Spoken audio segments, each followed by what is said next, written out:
I'm not going to go into a lot of detail about Sunday. It was obviously I'll kind of stand by what I said after the game, and we had a really aggressive day of film and on the court work on Monday, which wasn't even planned really, but sometimes you got to shift gears in this business. So, but we're excited to hit the floor later today. I think with games like that, the first part of healing is actually watching the film, seeing the mistakes, watching the breakdowns, and then the consequences that result from a performance like that. So that was Monday, and it wasn't pleasant for anybody, for all of us, for the coaches and players, but it was necessary. And then the next phase is going to be like, okay, what did you learn from that? Now that you saw mistakes and errors, things you got to get better at and change. Now what can you add? What do you subtract? What do you need to do differently that wasn't successful in that game? And so you learn a lot about new directions you might have to go, things you have to tweak, and so that's kind of the focus of where we are right now. And obviously excited to hit the floor on Tuesday. How have the players responded to that? It's hard to not respond, and when you watch it on film and you see the errors that were being made, you can't contest it. It's like you either own the truth of it, or you just you're delusional. So I think for the most part there was pretty good comments about just accepting what had happened, to understand that yes, I was wrong here. I should have been in this position on defense, or in the numerous pin downs and actions that Duke had to get the numerous 3-point shots that they made. They're in a good space with what they have, but there's still some things that we needed to do differently that would have made potentially made things more difficult. So when they see that, I do think that genuinely it felt like the group understood the mistakes that were being made. So was it the intensity or the effort that upset you the most? Just more of the when the game began to get out of hand, there was no resistance to stop it. There was no just enough of a backbone or a mental toughness to try and stop the bleeding. And I felt like we accepted it, and that's a non-negotiable as a competitor to never allow that. And we have too many good basketball players on this team for that to happen. But I mean, they're in a really good spot. I didn't really want to talk so much about this game because I got closure on it on Monday and Tuesday, and I'm trying to just think about Idaho State at this point. Sure. Have there been any particular players that have stepped up in the accountability department, holding other guys accountable this past week? I think there's been some positive comments. I like the things that Bashir said, and Adam was saying the right things. I think BJ owned some of the mistakes that were made. There was a fair amount of accountability from those guys, and I told them it's they're older, they've been productive players. They have to play better in big games as older players on the road moving forward. We need better production from those guys. So I think we're getting to the point where we're getting closer, to be on the same page. Game like that could either, kind of galvanize you and what you're doing, or just, fracture you. So we'll, see what we're made of here over the next several days of practice, getting ready for the home opener. What has the initial stages of practice seem like then in terms of galvanizing the troops, right, and the focus you guys have had since coming back? Yeah, it was just how we set this up is. We got multiple practices leading into Tuesday, starting today. So I'll know more about what they look like now. It was, my idea as I build the preseason was you get 30 practices in 42 days, and I'm saying, the Duke game is the signature game. It's going to really, test us and show us where we are. So we're going to travel across the country. I want to give these guys 2 straight days off after to get their legs back. As things turned out, that's not what happened. So we had 2 days off, Tuesday and Wednesday, so we'll hit the floor later today. We just had a kind of more of like a walkthrough, shoot around.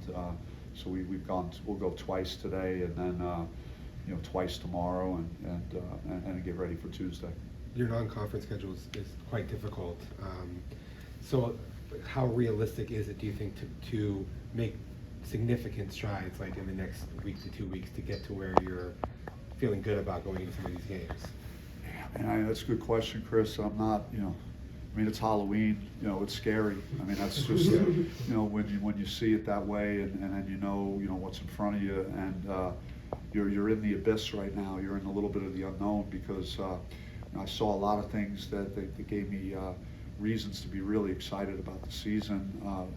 Flashes of really good basketball throughout the preseason, and that was a big wake-up call, and hopefully, again, it's going to come down to making the adjustments that we need to make.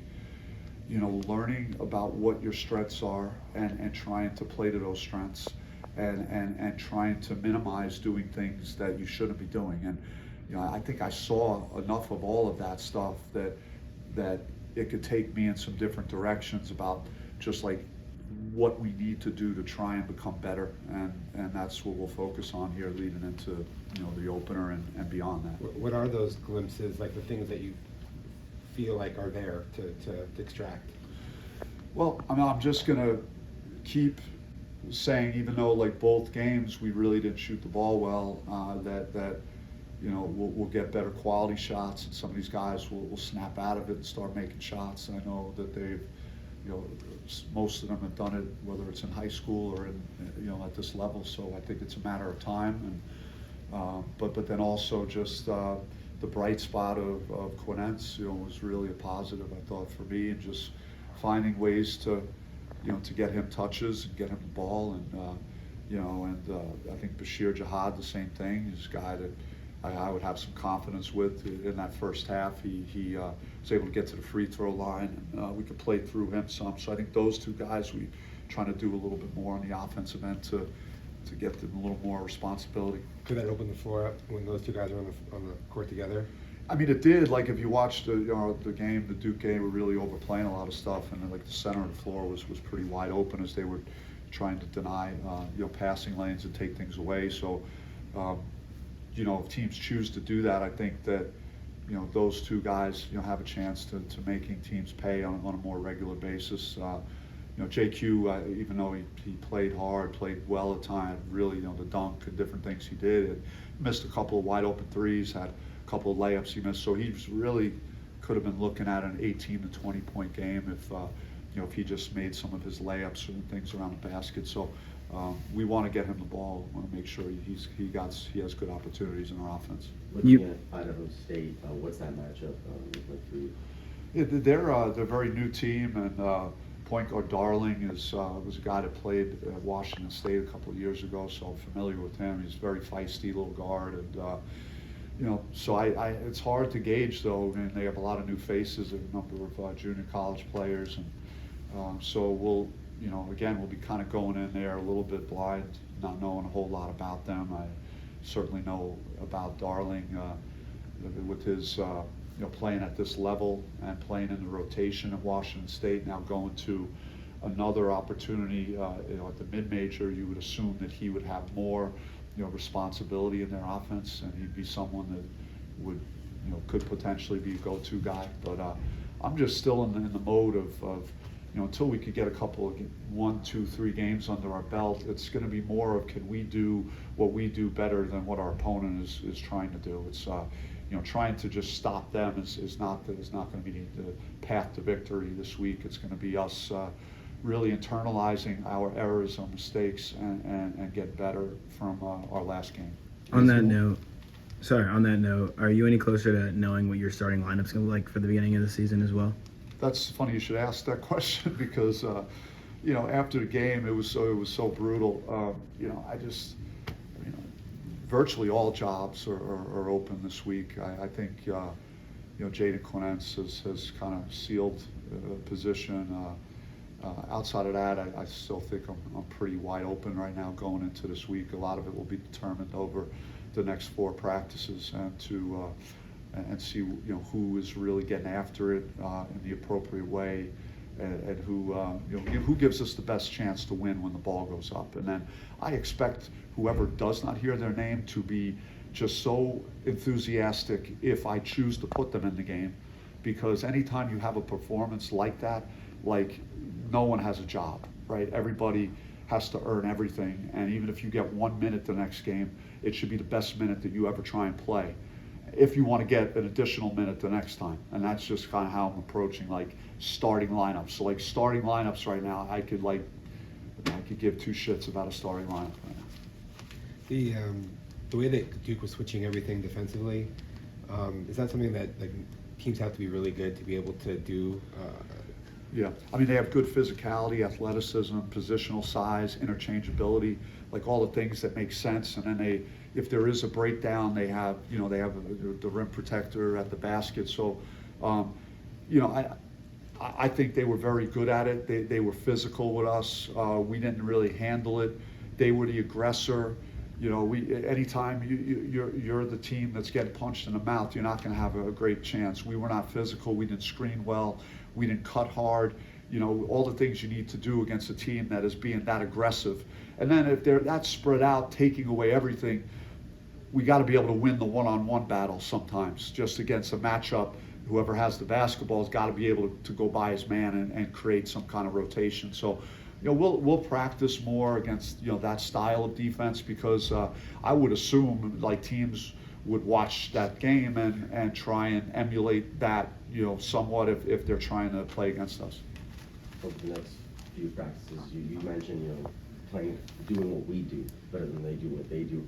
How do you go about developing that X's and O's wise over the next few practices?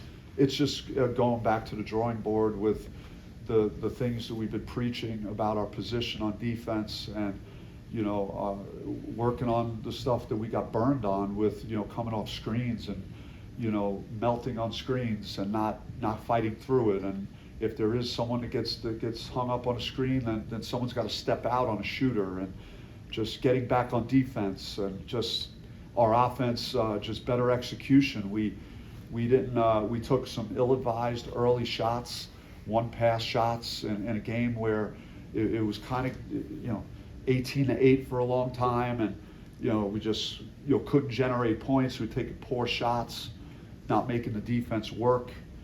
You know, so just there's numerous things that we have to get better at. And there was an out of bounds play in the first half that we didn't run the play. We just threw it, trying to throw it into Sean Phillips, and it went out of bounds, and it was a turn. So eliminating all these type of errors that are within our control somewhat, because that wasn't the play. We didn't run the play. The out of bounds play was supposed to run. So everyone's just got to do their job, and if you're supposed to set a screen, go set it, and let's not do what we want to do. Let's try and do what you've been taught to do and what you're supposed to do if you're going to put the jersey on the play. That's good. Yeah, thank you. Appreciate it. Thanks, Coach. You got it, guys.